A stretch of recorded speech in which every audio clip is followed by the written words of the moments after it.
Assalamualaikum warahmatullahi wabarakatuh. Kali ini bersama program Suara Kalbar, yaitu Kalbar Bersuara, akan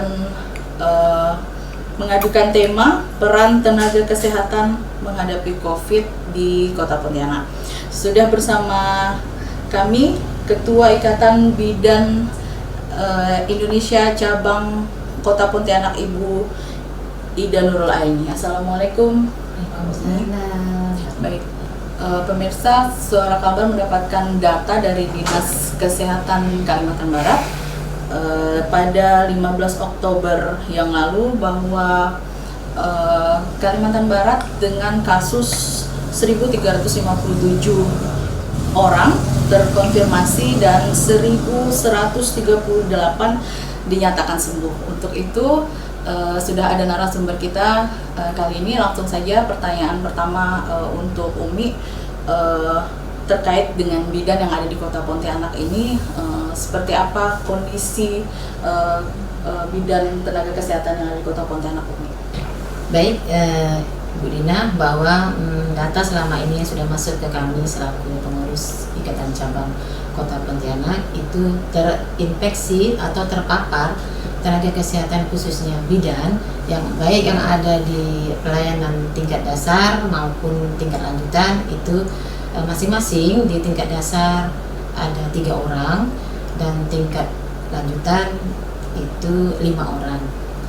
Dari bidan yang sudah termasuk tingkat pelayanan tingkat dasar dan pelayanan tingkat lanjutan itu sudah masuk ke dalam karantina mandiri.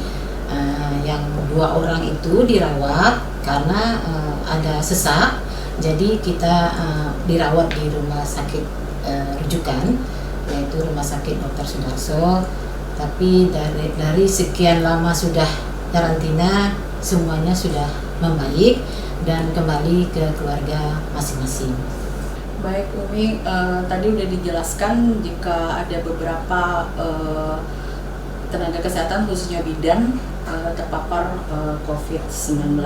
Kemudian pertanyaan selanjutnya, dari beberapa yang terpapar itu, kalau untuk jumlah dari bidan yang ada Kota Pontianak itu berapa, Mi? Kemudian berpengaruh atau tidak terhadap pelayanan kepada masyarakat? Baik, Bu Dina, terima kasih atas pertanyaannya. Untuk data kita selama ini yang ada di Pontianak, bidan itu terdiri dari bermacam-macam kegiatannya ya. Ada yang di puskesmas, ada yang di BPM, dan ada yang bekerja dan ada yang tidak. Semua itu kita data berjumlah 778. Untuk sementara ini kita registrasi, tetapi dengan selesai registrasi ini akan dapatlah setiap ranting itu berjumlah masing-masing bidan yang mendaftar di tempatnya masing-masing. Jadi sekarang kita hanya menghitung secara global sebesar 770 sekian. Baik, kalau tadi Umi sudah menjelaskan terkait 700-an bidan yang ada di Kota Pontianak, beberapa terpapar COVID-19. Bagaimana dengan protokol kesehatannya nih, terhadap para bidan, seluruh tenaga kesehatan, terhadap penyampaian yang diwajibkan oleh Kementerian Kesehatan, terutama menggunakan menjaga jarak, menggunakan masker, mencuci tangan, dan menghindari kerumunan. Terhadap protokol kesehatannya sendiri dari IBI Kota Pontianak terhadap para tenaga kesehatannya seperti apa, Mi? Baik, dalam masa pandemi ini khususnya untuk tenaga kesehatan itu sudah banyak memang kita lakukan kegiatan untuk pelayanan kesehatan, terutama kita sebagai pelayanan kebidanan tidak terlepas dari pelayanan kesehatan reproduksi, kesehatan yang mana kesehatan reproduksi ini kita memberikan pelayanan dari remaja, ibu hamil, ibu nifas, ibu bersalin, bayi dan balita, serta lansia. Jadi dari sekian banyak bidan yang ada di kota, kami sudah menerima banyak bantuan dari pemerintah baik swasta, dari dosen-dosen untuk membantu para tenaga kesehatan berupa APD, masker, terus alat untuk cuci tangan lengkap dengan instrumen yang diperlukan. Itu kita supply ke PPM, ke ASN yang bekerja di puskesmas maupun di rumah sakit. Kita tahu bahwa pandemi ini penularannya memang dari manusia ke manusia, dan ini virus tidak tampak dan disebabkan oleh coronavirus. Itu sangat berbahaya karena itu menyangkut ketahanan tubuh itu sendiri. Jadi kiat-kiat kita bahwa saya berkomunikasi lewat webinar, WA group, untuk selalu mengingatkan anggota bidan agar selalu memberikan pelayanan dengan 4M tersebut. Jadi selama ini memang kami punya grup selalu menanyakan kabar bidan-bidan yang memberikan pelayanan kesehatan, sehingga nanti tidak ada penularan dari bidan ke pasien, pasien ke bidan. Jadi saya memang sangat gerak cepat sampai ke bidan yang tidak bekerja pun kami ada grup WA, sehingga dipantau segala kegiatannya. Tidak ada lagi nantinya bidan tidak mengetahui bahwa kegiatan ini memang secara nasional serta dilakukan semua bidan memberi pelayanan ke masyarakat. Saya harap semua bidan memahami, sehingga kita salah satu pelayanan kesehatan terutama untuk pasien-pasien yang membutuhkan kebutuhan khusus, ya, terutama yang rentan dengan penularan penyakit, terutama ibu hamil, anak-anak dan lansia. Itu memang ada beberapa yang terpapar, tetapi tidak terlalu merata. Karena tadi itu saya berharap tenaga kesehatan selalu menerapkan protokol kesehatan yang sudah ditetapkan oleh pemerintah. Baik, kalau terkait dengan ibu dan bayi yang tadi sempat disebutkan itu, apakah untuk Kota Pontianak khususnya, apakah ada yang terpapar nih untuk ibu hamil dan bayi, terutama di Kota Pontianak? Baiklah Bu Dina, dari data yang masuk itu ada 1 orang ibu hamil yang terpapar dengan COVID. Pada mulanya kami memberikan pelayanan ibu hamil ini setiap hari kerja, tetapi dengan wabah ini kita membatasi kedatangan ataupun kunjungan ibu hamil ke fasilitas kesehatan dasar. Dengan demikian dapatlah 1 minggu itu 3 kali kunjungan dan dibatasi dengan jam pelayanan dari setengah 8 sampai jam 9.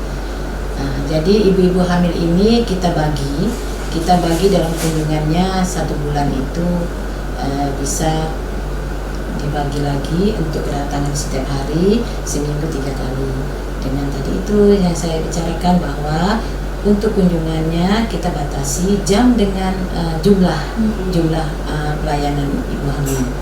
Dari sekian banyak itu yang datang, kami tetap memberikan protokol kesehatan dengan memakai masker, jaga jarak,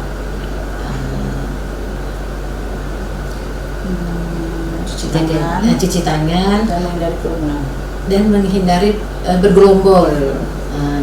Jadi kalaupun ibu hamil itu datang, kami hanya membatasi 10 orang sampai 15 orang dengan waktu atau durasi pelayanan setengah 8 sampai jam 9.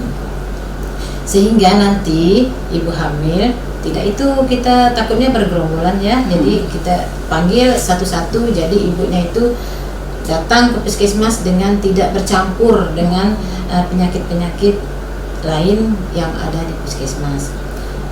Untuk ini kita mengetahui ibu hamil yang terinfeksi, ibu datang dengan keluhan tidak ada penciuman, itu tidak penciuman. Tapi ini enggak langsung hilang itu. Jadi dia ada merasakan bahwa dia tuh ada gejala di penciumannya. Jadi kita langsung gerak cepat berkolaborasi dengan dokter puskesmas untuk mengadakan swab mandiri. Karena ibu hamil ini di keluarganya itu ramai, jadi ibu ini pergi secara mandiri untuk pemeriksaan swab. Jadi hasilnya cepat diketahui dan ibu hamil ini sudah dikarantina sesuai dengan protokol kesehatan, dan beliau pun sudah baik, dinyatakan sembuh, dilakukan swab kedua, dinyatakan negatif, dan sekarang sudah berkumpul dengan keluarganya di rumah. Baik, Umi, untuk pertanyaan selanjutnya mungkin terhadap program yang akan dijalankan di 5 tahun ke depan, Ikatan Bidan Indonesia untuk Kota Pontianak sendiri di masa pandemi seperti ini berpengaruh, atau pasti mungkin ada terkendala beberapa program. Mungkin bisa Umi jelaskan apa-apa saja yang harusnya dijalankan sementara karena ada COVID ini menjadi terkendala, khususnya untuk pengaruh kepada masyarakat di Kota Pontianak. Bisa Umi jelaskan? Baik, sejak saya terpilih sebagai Ketua Cabang Ikatan Bidan Indonesia untuk Kota Pontianak, dalam masa bekerja 5 tahun ke depan itu ada beberapa program untuk kinerja 5 tahun ke depan. 4 diantaranya itu kita bersinergi dengan dengan stakeholder. Stakeholder itu kita bisa bekerja sama dengan advokasi BPJS, karena terutama bidan itu memberikan pelayanan kesehatan yang berhubungan dengan masyarakat, dan itu selalu kita dengung-dengungkan sehingga BPJS, pasien-pasien yang dengan BPJS bisa terhandle baik itu di puskesmas, di masyarakat ataupun di pelayanan tingkat lanjut. Stakeholder yang untuk kita bekerja sama untuk pengembangan itu bermacam-macam, karena kita ada lintas sektoral dengan lintas program. Itu pertama. Keduanya kita bekerja sama dengan pemerintah untuk pendidikan bidan berjenjang, karena memang sudah waktunya kita melaksanakan perubahan-perubahan itu dengan majunya pesat ilmu pengetahuan, sehingga diiringi dengan SDM itu bidan sendiri, di mana pada tahun ini memang kita ada bekerja sama dengan pemerintah untuk mensekolahkan bidan yang dari D3 ke D4 untuk alih jenjang, agar bisa memberikan pelayanan yang baik dengan tuntutan zaman pada saat ini.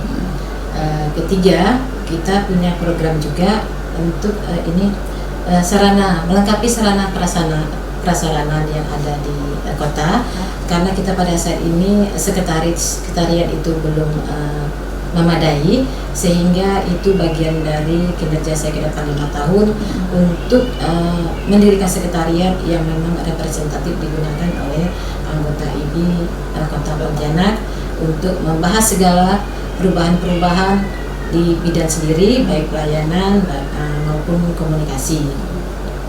Ini berkaitan dengan pembentukan ranting-ranting, sehingga kita perlu pelayanan semua sesuai standar SOP yang kita samakan. Pelayanan itu diberikan kepada keluarga, masyarakat, baik yang ada di keluarga di rumah maupun di masyarakat itu sama, sehingga nanti kelak 5 tahun ke depan bidan situ udah ada standar operasional yang sama berlakunya di Kota Pontianak. Itu salah satu dari KKT saya. Yang keempat itu kita membuat suatu komunikasi yang intensif kepada semua anggota yang ada di Pontianak berupa WA grup untuk komunikasi apa yang tergendala-gendala bidan-bidan kita yang di ujung tombak, terutama pada pandemi ini.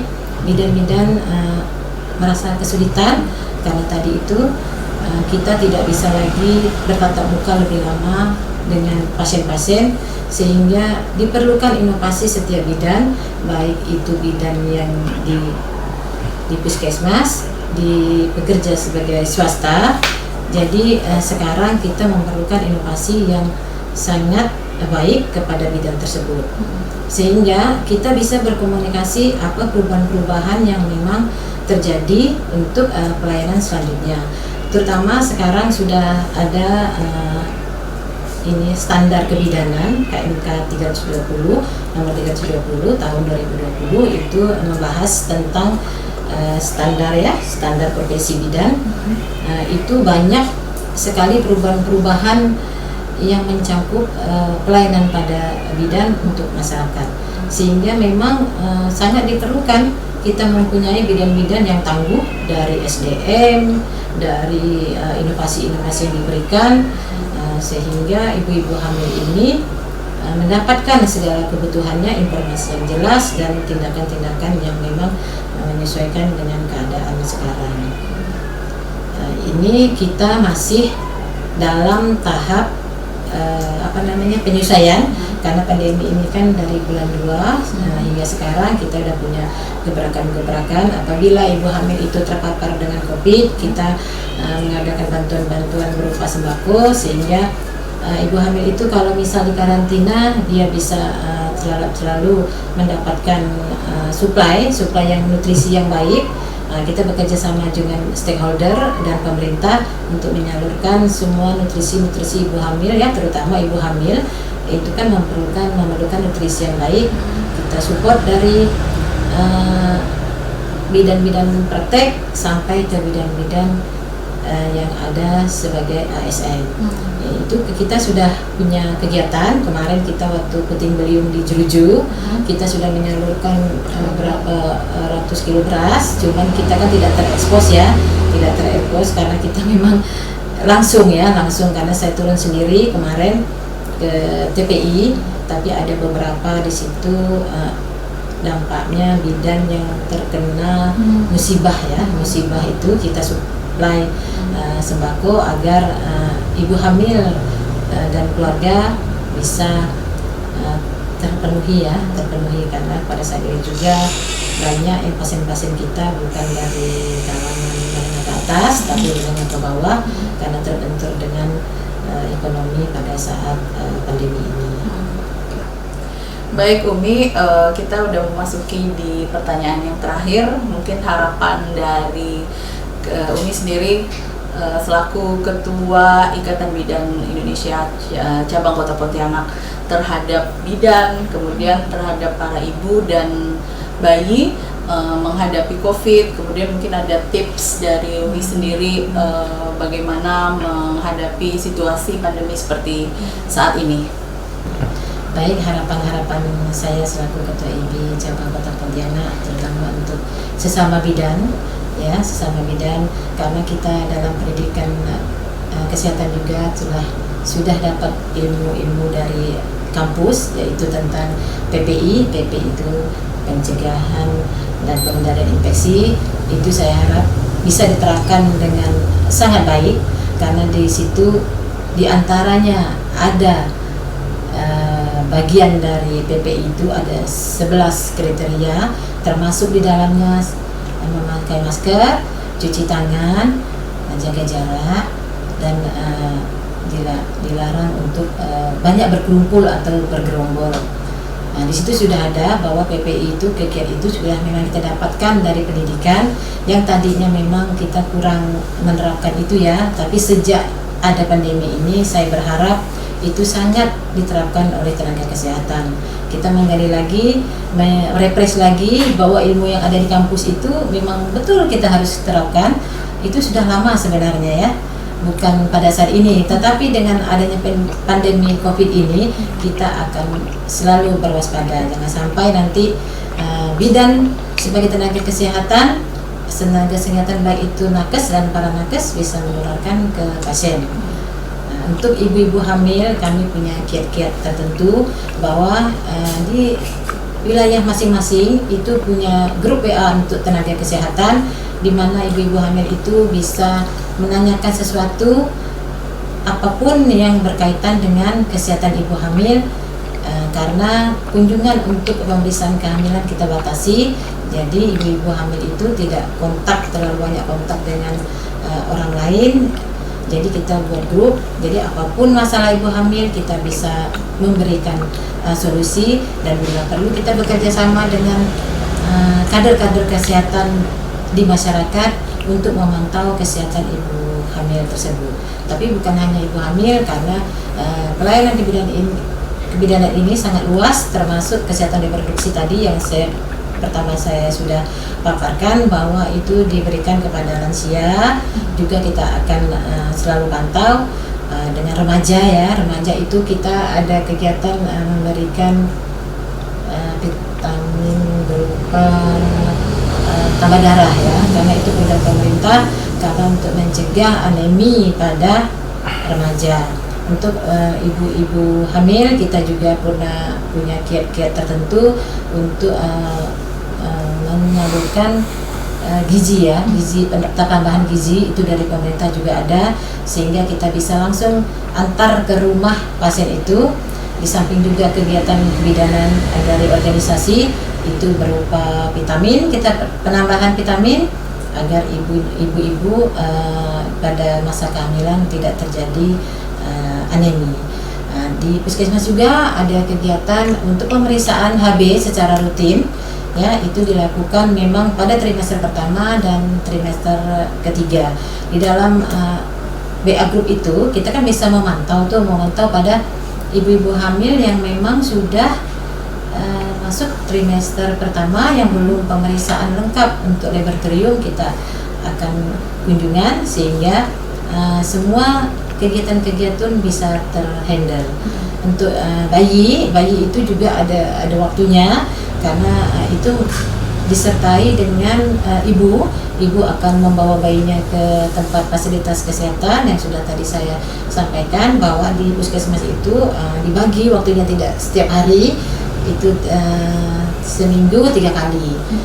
Seminggu 3 kali, dan jumlah kunjungan juga dibatasi, jadi kita tempatnya juga kita berbeda. Untuk anak-anak bayi yang untuk imunisasi kita punya tempat sendiri sehingga tidak kontak dengan pasien lain.